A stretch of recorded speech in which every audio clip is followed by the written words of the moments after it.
जय हिंद दोस्तों। आज के इस वीडियो में हम डीएलएड सेकेंड सेमेस्टर साइंस का प्रथम चैप्टर शुरू करने वाले हैं और हम इस चैनल पर पूरा साइंस सिलेबस कंप्लीट करने वाले हैं। तो आइए चलते हैं पहले चैप्टर की तरफ। तो पहला चैप्टर है साइंस का पृथ्वी और आकाश। तो सबसे पहले हम जानते हैं कि पृथ्वी क्या है और आकाश क्या है। तो पृथ्वी क्या है इसके बारे में जानते हैं। तो हमारे सौरमंडल में सूर्य से तीसरे स्थान पर पाए जाने वाला ग्रह पृथ्वी है। अगर पृथ्वी की परिभाषा पूछता है तो यहाँ पर यह लिख सकते हैं। उसके अलावा अगर ज़्यादा लिखना है तो सौरमंडल का मात्र यही एक ऐसा ग्रह है जिस पर जीवन पाया जाता है। यह सूर्य से 149.6 मिलियन किलोमीटर दूरी पर स्थित है। इस पर 71% भाग जल है और 29% भाग स्थल। जहाँ पर हम लोग रहते हैं वो भाग 29% है और जो जल वाला भाग है वो 71% है। चैप्टर का नाम दिया था पृथ्वी और आकाश। आपने पृथ्वी को जान लिया, अब चलते हैं आकाश को जानते हैं। तो आकाश क्या है? आकाश वह विशाल क्षेत्र है जो पृथ्वी के चारों ओर फैला हुआ है, जिसमें सूर्य, चंद्रमा, तारा आदि देख सकते हैं। ब्रह्मांड क्या है? भाई आकाश पूछते हैं तो ब्रह्मांड की भी बात आती है। तो ब्रह्मांड क्या है? तो पृथ्वी के चारों तरफ फैला असीमित क्षेत्र में उसमें विद्यमान सभी आकाशीय पिंड मिलकर ब्रह्मांड की रचना करते हैं। जैसे मान लीजिए कि यह ब्रह्मांड हुआ, हमारे पृथ्वी के चारों तरफ असीमित क्षेत्र में जितने भी तारा हुआ, ग्रह हुआ, जितनी भी चीजें पाई जाती हैं वो सब मिलकर क्या बनाती हैं? ब्रह्मांड की रचना करती हैं। अब जानते हैं कि ब्रह्मांड की संरचना के बारे में दो सिद्धांत प्रतिपादित किए गए हैं। बारी बारी से प्रत्येक सिद्धांत को हम समझते हैं। तो पहला सिद्धांत है महाविस्फोट सिद्धांत, जिसे बिग बैंग थ्योरी भी कहते हैं। यह कहता है कि 13.7 अरब वर्ष पहले पूरा ब्रह्मांड एक बिंदु में सिमटा हुआ था। अधिक घनत्व और अत्यधिक ताप के कारण इसमें विस्फोट हुआ और उनमें सभी भाग सभी दिशाओं में फैल गए और आज भी यह फैलते चले जा रहे हैं। यही आगे चलकर निहारिका का निर्माण किया। मतलब पूरा ब्रह्मांड एक गोला था और इस गोले में अधिक ताप और अत्यधिक घनत्व के कारण इसमें क्या हो गया? विस्फोट हो गया। इसके लिए हमने एक चित्र लिया है, उसके माध्यम से समझाते हैं। बिल्कुल यहाँ पर देखिए, पहले हमारा ब्रह्मांड एक था, एक बिंदु पर था। इसमें जब अधिक ताप और अत्यधिक घनत्व के कारण जब इसमें विस्फोट हुआ तो यह अनेक टुकड़ों में टूट गया और यह धीरे धीरे दूर जाता हुआ प्रतीत हो रहा है। देखिए यहाँ पर शुरू में टूटा तो फिर इतनी दूरी पर था और उसमें अपनी निहारिकाएं तारों का समूह था। उसके बाद फिर समय बीता तो फिर थोड़ा और दूरियां बढ़ गई, फिर और समय बीता तो फिर और दूरियां बढ़ गई। तो महाविस्फोट सिद्धांत यह बताता है कि अत्यधिक ताप और घनत्व के कारण इस बिंदु पर विस्फोट हुआ और यह बिंदु कई चारों दिशाओं में फैल गया और आज तक यह फैलता चला जा रहा है। ये छोटा बिंदु थोड़ी है, मतलब बहुत बड़ा है, एक बहुत बड़ा पिंड। अब पृथ्वी ले लिया जाए तो पृथ्वी छोटी थोड़ी है, अब आकाश ले लिया जाए तो आकाश छोटा थोड़ी है, दिखने में छोटा है लेकिन बहुत बड़ा है। इससे जितने भी आकाशीय पिंड बने हैं, जिस पूरी दुनिया इसी बिंदु से बनी हुई है। अब दूसरा सिद्धांत क्या बताता है उसके बारे में जानते हैं। स्थायी अवस्था सिद्धांत। यह सिद्धांत महाविस्फोट सिद्धांत के पहले बहुत ही चर्चित था। जो स्थायी अवस्था सिद्धांत है, महाविस्फोट सिद्धांत नहीं आया था तो उसके पहले यह काफी चर्चित था। लोगों ने यही बात कह रखी थी कि क्या रखी थी? यह सिद्धांत बताता है कि न ब्रह्मांड शुरू हुआ था और ना ही कभी ब्रह्मांड खत्म होगा। यह हमेशा अस्तित्व में था, रहा है और रहेगा। यह अनंत है, ना कोई केंद्र है और ना ही कोई किनारा। मतलब स्थायी अवस्था सिद्धांत यह बताता है कि जो भी चीजें ब्रह्मांड में इस समय देखी जा रही हैं बिल्कुल हूबहू ऐसे पहले भी थी और रहेंगी और ये जो आकाश दिख रहा है, जो ब्रह्मांड दिख रहा है, इसका कोई अंत नहीं है, इसका कोई केंद्र नहीं है और ना ही इसकी कोई किनारा है। महाविस्फोट सिद्धांत यह बताता है कि एक बिंदु से ही विस्फोट होने के बाद यह सारा ब्रह्मांड का निर्माण हुआ है। आपको दोनों सिद्धांत समझ में आ गए होंगे कि ब्रह्मांड निर्माण में दो सिद्धांत थे, महाविस्फोट सिद्धांत, अस्थायी अवस्था सिद्धांत। आप लोग आकाश जान गए, अब जानते हैं कि आकाश गंगा क्या है। आकाश गंगा एक विशाल तारों का समूह है। जो तारों का समूह है वो क्या है? आकाश गंगा है, जिसमें हमारा सौरमंडल भी स्थित है। यह अरबों तारों, गैस, धूल और बादलों का एक विशाल चक्रव्यूह है। चक्रव्यूह मतलब घेरा हुआ है, ऐसे ऐसे ऐसे ऐसे करके क्या है?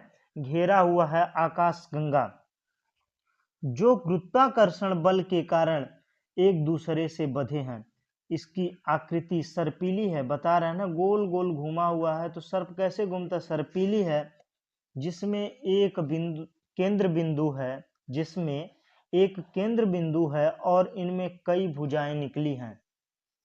हमने बताया ना, ऐसे ऐसे करके, ऐसे ऐसे करके अनेक भुजाएं इसमें निकली हुई हैं और यह सर्पिली है। यह अरबों तारों का समूह है और इसी में हमारा सौरमंडल भी स्थित है। और आकाश गंगा के बारे में जानते हैं तो हमारी आकाश गंगा का आकार चिपटा है। भाई एक गोले में है तो ऐसे ऐसे घुमा हुआ है तो कैसा रहेगा? चिपटा ही रहेगा। और हमारा सौरमंडल इन्हीं सर्पिली भुजाओं में किसी एक पर स्थित है और इन्हीं किसी एक में से हमारा सौरमंडल इन्हीं सर्पिली भुजाओं में स्थित है। यह बातें समझ में आ गई। आकाश गंगा आपको समझ में आ गया होगा। अब चलते हैं कि सौरमंडल क्या है। आपने आकाश पढ़ा, पृथ्वी पढ़ा, ब्रह्मांड पढ़ा, ब्रह्मांड का निर्माण पढ़ा, उसके बाद आकाश गंगा पढ़ा। उसके बाद हम आपको बताते हैं कि सौरमंडल क्या है। सौरमंडल क्या है? तो सूर्य के चारों ओर चक्कर लगाने वाले सभी आकाशीय पिंडों का सामूहिक रूप से सौरमंडल कहा जाता है।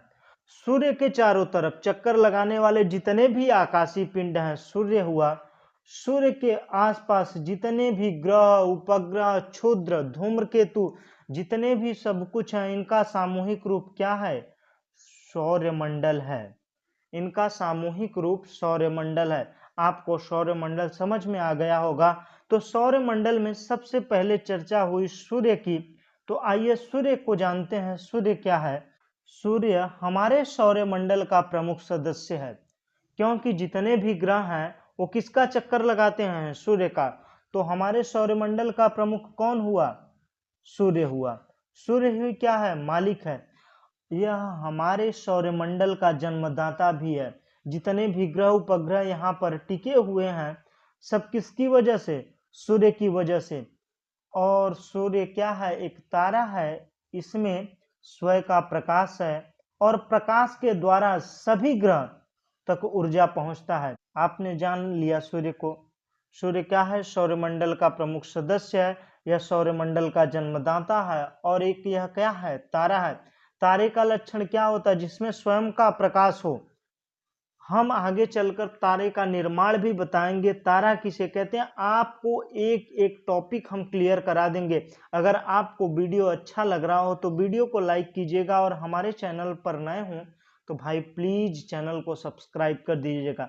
आपका छोटा सा सपोर्ट हमारे लिए काफी मोटिवेशन का काम करेगा और हम आप लोगों के लिए पूरा कंटेंट, पूरा सिलेबस कंप्लीट कराने वाले हैं। आगे चलिए हम आपको बताते हैं कि सौरमंडल आपने जान लिया, उसके बाद सूर्य जान लिया, तो सूर्य से जुड़े कुछ तथ्यों को भी जान लें। सूर्य पृथ्वी का व्यास लगभग 100 गुना है। सूर्य का पृथ्वी के व्यास का लगभग 100 गुना है। मतलब पृथ्वी का व्यास इतना है तो इसका 100 गुना क्या होगा? सूर्य का व्यास होगा। और द्रव्यमान की बात करें तो सूर्य का द्रव्यमान पृथ्वी के लगभग 10 लाख गुना है। सोचिए, पृथ्वी सूर्य के सामने एक तुच्छ है। 100 लाख गुना इसका भार इतना है। उसके बाद सूर्य का नाभिकीय ताप, सूर्य भाई ऊर्जा देता है, तो ऊर्जा दे रहा है, अगर वहां से इतनी गर्मी आ सकती है तो सूर्य का नाभिकीय ताप, उसके केंद्र में ताप कितना है, तो 1.5 गुणित 10 के घाते 7 केल्विन है। अब केल्विन क्या है, ताप का मात्रक क्या है, केल्विन है। और यहाँ पर सूर्य पर दाब कितना है, तो दाब की बात करें तो 2 गुणित 10 के घाते 16 पास्कल है। पास्कल किसका मात्रक है, दाब का मात्रक है। यह सारी चीजें आपको समझ में आ रही होंगी। आगे चलिए हम आपको बताते हैं और सूर्य से जुड़े तथ्यों को। तो सूर्य का प्रकाश पृथ्वी पर 8 मिनट 20 सेकंड में पहुंच जाता है और सूर्य अपने अक्ष पर पूर्व से पश्चिम की ओर घूमता है। उसके बाद सूर्य से जो ऊर्जा बाहर निकलती है वह नाभिकीय संलयन द्वारा निकलती है। नाभिकीय संलयन में हाइड्रोजन हीलियम में परिवर्तित होता है, जिसके द्वारा ऊर्जा निर्मुक्त होती है और हमारे शरीर तक, हमारे ग्रहों तक यह सूर्य का ताप पहुंचता है। सूर्य में 71% हाइड्रोजन है, 26.5% हीलियम है और 2.5% अन्य गैस पाई जाती है। क्योंकि सूर्य एक तारा है और तारों पर केवल यही चीजें पाई जाएंगी, क्योंकि तारों का निर्माण गैसों से हुआ है। अब आप लोगों ने सूर्य को भी जान लिया, तो अब चलते हैं सूर्य के कुछ भागों को जानते हैं, जिसको पेपर में भी पूछ लिया जाता है कि प्रकाश मंडल क्या है। तो सूर्य के नाभिक से बाहर लगभग 800 किलोमीटर से 1600 किलोमीटर तक प्रज्वलन परत, प्रज्वलन का मतलब जो जल रही है वह परत, इस परत को हम क्या कहते हैं, प्रकाश मंडल कहते हैं। सूर्य का केंद्र हुआ, केंद्र से 800 किलोमीटर से 1600 किलोमीटर तक जो ये बीच की दूरी है, इसी को हम लोग क्या कहते हैं, प्रकाश मंडल कहते हैं। प्रकाश मंडल का तापमान 6000 केल्विन से भी अधिक होता है। यह प्रकाश मंडल का तापमान इतना होता है। इसके बाद कुछ और भाग सूर्य के हैं, उसको जानते हैं। तो वर्ल्ड मंडल, जिसे क्रोमोस्फियर बोलते हैं, तो क्रोमोस्फियर क्या है, प्रकाश मंडल के बाहर भी प्रकाश मंडल के बाहर भी गर्म गैसों की परत होती है, परंतु इसका घनत्व तो बहुत कम होता है और इस परत को वर्ल्ड मंडल कहते हैं। और लोग सामान्य भाषा में कोरोना भी कह देते हैं, लेकिन असली कोरोना सूर्य ग्रहण के समय देखा जाता है या किसी उपकरण द्वारा। तो आपको प्रकाश मंडल समझ में आया, लेकिन वर्ल्ड मंडल क्या है, तो आपने पूरे एक संतरा लीजिए, संतरे को क्या समझिए, पूरा वर्ल्ड मंडल समझ लीजिए। संतरे का जो छिलके का भाग है ये क्या है, वर्ल्ड मंडल है। क्योंकि छिलके का क्या घनत्व जो होता है बहुत ही कम होता है, छिलके का घनत्व बहुत कम होता है, क्योंकि इसमें गैप होते हैं। और उसके नीचे वाला भाग को आप प्रकाश मंडल समझ लीजिए, जिसमें प्रकाश है, और उसके ऊपर वाला भाग का घनत्व भी कम है और पीला दिखाई देता है सूर्य की तरह, तो क्या है, प्रकाश वर्ल्ड मंडल है, क्रोमोस्फियर है। आपको अब प्रकाश मंडल और क्रोमोस्फियर बिल्कुल समझ में आ गया होगा। केंद्र से 800 किलोमीटर से 1600 किलोमीटर की दूरी तक क्या है, प्रकाश मंडल है। और प्रकाश मंडल के ऊपर वाला जो भाग है जिसमें घनत्व कम है, ताप अत्यधिक है, वो क्या है, वर्ल्ड मंडल है। वर्ल्ड मंडल के बाद आपको कोरोना समझाते हैं। कोरोना का मतलब ही है मुकुट, उसको समझिए। ये जो पीला पीला भाग दिख रहा है ये क्या है, कोरोना है। कोरोना कब देखा जाता है, जब उस पर ग्रहण लगा हो या उसके अलावा किसी उपकरण के द्वारा देखा जाता है। तो कोरोना क्या है, एक चीज समझिए, जब किसी चीज को आप गर्म करते हैं या आप अलाव जलाइए, अलाव में से कुछ चिंगारियां मतलब लौ निकलती है, वो लौ जो है वो क्या है, कोरोना है। ऐसे समझिए, लौ क्या है, कोरोना है। और कोरोना के नीचे वाला भाग क्या है, वर्ल्ड मंडल है। और वर्ल्ड मंडल के नीचे वाला भाग प्रकाश मंडल है। और कोरोना कब देखा जाता है, जब ग्रहण लगता है या किसी उपकरण द्वारा। आपको कोरोना भी समझ में आ गया होगा, प्रकाश मंडल भी समझ में आ गया होगा और वर्ल्ड मंडल भी समझ में आ गया होगा। कोरोना के बारे में जो हमने बताया, कोरोना सूर्य का बाहरी भाग है। इसे सूर्य ग्रहण के समय देखा जा सकता है या किसी उपकरण के द्वारा इसको देखा जाता है। इसका तापमान वर्धमंडल से अधिक होता है। भाई जो ताप निकल रही है, लौ निकल रही है, लौ का तापमान क्या है, वर्धमंडल से अधिक है। इतनी बातें समझ में आ गई। अब आगे चलते हैं, ग्रह के बारे में जानते हैं। ग्रह क्या है, प्लैनेट। ग्रह एक खगोलिक पिंड है जो हमारे सौरमंडल के सूर्य का अपनी कक्षा में रहकर चक्कर लगाता है, उसे क्या कहते हैं, ग्रह कहते हैं। ग्रह क्या है, एक खगोलीय पिंड है जो अपनी कक्षा में रहकर हमारे सूर्य का चक्कर लगाता है, वो क्या है, ग्रह है। और यम ने यही काम नहीं किया था कि वह रास्ता बदल देता था, अपनी कक्षा में नहीं रहता था, जिसकी वजह से उसे क्या किया गया, ग्रह की श्रेणी से निकाल दिया गया। और अब जिस सौरमंडल में हम रहते हैं, इस सौरमंडल में कुल 8 ग्रह हैं, जिसमें बुध, शुक्र, पृथ्वी, मंगल, बृहस्पति, शनि, अरुण, वरुण, यह कुल टोटल 8 ग्रह आज भी हमारे सौरमंडल में हैं। अब ग्रह जान लिए हैं तो उपग्रह भी जान लीजिए, सैटेलाइट। तो सैटेलाइट क्या है, ग्रह के चारों ओर चक्कर लगाने वाले पिंडों को क्या कहते हैं, उपग्रह कहते हैं। यह उपग्रह ग्रह की गुरुत्वाकर्षण के कारण इन ग्रहों का चक्कर लगाते हैं। इसमें 2 प्रकार के उपग्रह पाए जाते हैं, एक प्राकृतिक उपग्रह, एक कृत्रिम उपग्रह। और चंद्रमा क्या है, हमारी पृथ्वी का प्राकृतिक उपग्रह का है। फिबोस क्या है, मंगल ग्रह का, फिबोस, डिबोस, ये सब क्या है, प्राकृतिक उपग्रह हैं। ग्रहों की गुण और संरचना के आधार पर इन्हें 2 भागों में बांटा गया। पहले भाग को पार्थिव ग्रह, दूसरे भाग को जोवियन ग्रह बोला गया। तो पार्थिव ग्रह को कैसे पहचानेंगे और जोवियन ग्रह को कैसे पहचानेंगे, तो यह उनकी संरचना और गुण के आधार पर इन्हें डिवाइड किया गया। तो पार्थिव ग्रह को स्थलीय ग्रह भी कहते हैं। सूर्य के निकट जो 4 ग्रह पाए जाते हैं उन्हें पार्थिव या स्थलीय ग्रह कहते हैं या कहा जाता है। सूर्य का चक्कर लगाने वाले वह ग्रह जिनका सतह कठोर है उन्हें पार्थिव ग्रह कहते हैं। अगर आपको एक परिभाषा नहीं याद है, आप यह भी लिख सकते हैं, आप यह भी लिख सकते हैं और उसके नीचे लिखना है जिसमें बुध, शुक्र, पृथ्वी, मंगल, यह 4 ग्रह आते हैं। यह 4 ग्रह कौन से ग्रह हैं, पार्थिव ग्रह हैं। उसके बाद जोवियन ग्रह के बारे में जानते हैं। तो जोवियन ग्रह क्या है, जोवियन ग्रह क्या है, वह ग्रह जो गैस के बने हैं उन्हें जोवियन ग्रह कहते हैं। क्योंकि मंगल ग्रह तक इनकी जमीनें क्या हैं, ठोस हैं। उसके बाद जितनी भी ग्रह हैं वह किससे बने हुए हैं, गैस से बने हुए हैं। इसके बाद दूसरा परिभाषा लिख सकते हैं इसी का, मंगल ग्रह के बाद जितने भी ग्रह पाए जाते हैं हमारे सौरमंडल में, मंगल ग्रह के बाद जितने भी ग्रह पाए जाते हैं उन्हें जोवियन ग्रह कहलाते हैं या जोवियन ग्रह कहते हैं।